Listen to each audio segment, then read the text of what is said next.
Descobri um segredo da minha namorada sem querer. E agora não sei se fui o herói ou o vilão dessa história. Eu nunca deveria ter pegado o celular dela. Mas peguei. E o que eu vi mudou tudo. Meu nome é Tiago, tenho 28 anos. E por 2 anos acreditei que eu era o namorado mais sortudo do mundo. Camila, 26, é daquele tipo de pessoa que ilumina qualquer ambiente. Sorriso fácil, olhos espertos, sempre com uma resposta engraçada na ponta da língua. A gente se conheceu num curso de fotografia que nenhum dos dois terminou, o que, olhando agora, talvez já dissesse alguma coisa sobre nós dois. A nossa relação era boa. Não perfeita, mas boa. Briguinha por louça, ciúme bobinho, aquelas coisas normais. Rafael, meu melhor amigo desde a faculdade, sempre dizia que a Camila era boa demais para ser verdade. Eu ria. Ele ria. Todo mundo ria. Isso vai ser importante mais pra frente. Tudo começou numa terça-feira sem graça. Eu cheguei em casa mais cedo que o esperado.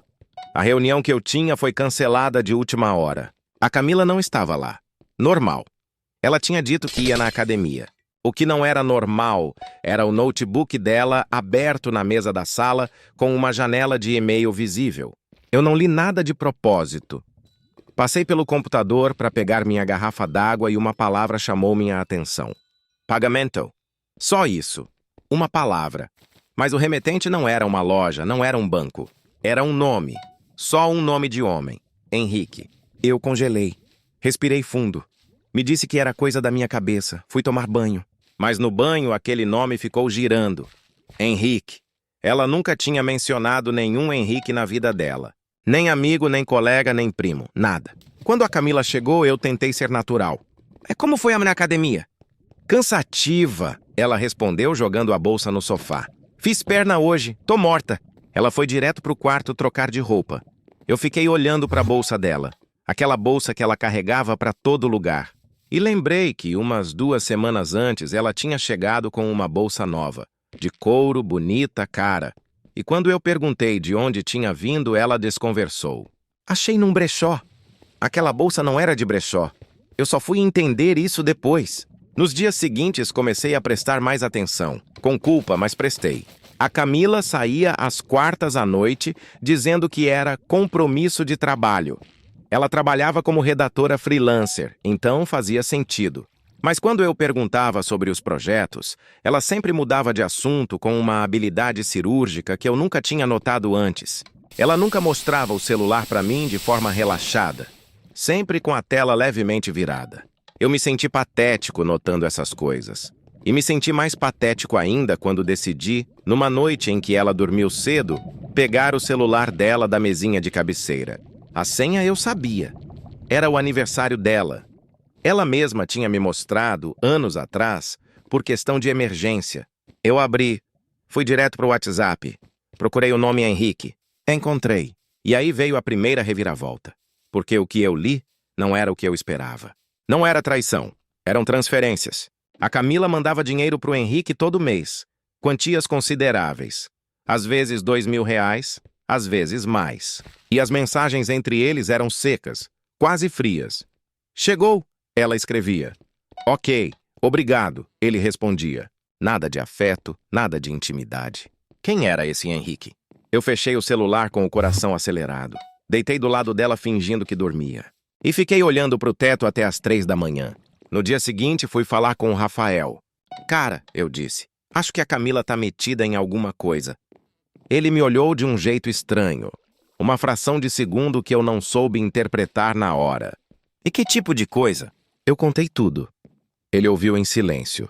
E então disse, Tiago, talvez você deva conversar com ela antes de tirar conclusões. Resposta razoável. Mas o jeito que ele falou, sem surpresa, sem indignação, ficou me incomodando. Confrontei a Camila naquela noite. Direto, sem rodeio. Ela ficou pálida. Depois ficou vermelha. Depois veio a segunda reviravolta. A que eu não estava preparado. Henrique é o irmão dela. Um irmão que ela nunca mencionou porque ele está cumprindo pena numa penitenciária no interior de São Paulo. Tráfico de drogas. Condenado quando ela tinha 22 anos. Ela carregava esse segredo há anos, com vergonha, com medo do julgamento, inclusive o meu. O dinheiro era para pagar advogado, para garantir que ele não ficasse sem assistência, para manter um ser humano que ela amava com a dignidade que o sistema não dava.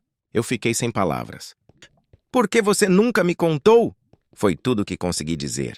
Porque eu já perdi pessoas por causa disso. Ela respondeu, e a voz dela quebrou de um jeito que me partiu por dentro. Meu ex terminou quando descobriu. Amigos sumiram. Eu não aguentaria perder você também. Aqui é onde o dilema moral entra. E onde eu preciso ser honesto com vocês. Eu fiquei com raiva. Uma raiva estranha, misturada de alívio, misturada de culpa. Raiva porque ela não confiou em mim. Mas também uma voz lá no fundo perguntando: será que eu merecia essa confiança? Eu teria reagido diferente se ela tivesse me contado antes? Não sei responder isso com certeza. E isso me assusta. A gente conversou por horas. Ela chorou. Eu quase chorei. No final, eu disse que precisava de uns dias para processar. Ela assentiu. Eu fui dormir no sofá. Atualização. Isso aconteceu há 2 semanas. A Camila e eu ainda estamos juntos, mas com uma tensão que não existia antes. Ela ficou mais aberta. Me apresentou ao advogado do Henrique por telefone, me mostrou as conversas, respondeu tudo o que eu perguntei. Mas algo mudou. Não sei se foi a mentira por omissão dela ou se foi eu fuçando no celular dela que não devia. E o Rafael? Descobri que ele sabia. Ela tinha contado a ele há 6 meses, num momento de desabafo, pedindo segredo. Ele guardou. Fiquei 1 semana sem falar com ele. Agora estou tentando entender se ele foi leal a ela ou se me traiu. A frase que não sai da minha cabeça é a que ela disse antes de eu ir para o sofá. Eu menti sobre o que sou, mas nunca menti sobre o que sinto por você. Existe diferença nisso? Existe. Eu sou o babaca por ter invadido o celular dela e agora não conseguir simplesmente perdoar, mesmo entendendo o motivo? Ou ela errou em esconder algo tão grande por 2 anos inteiros? Siga, comenta e compartilha para mais histórias.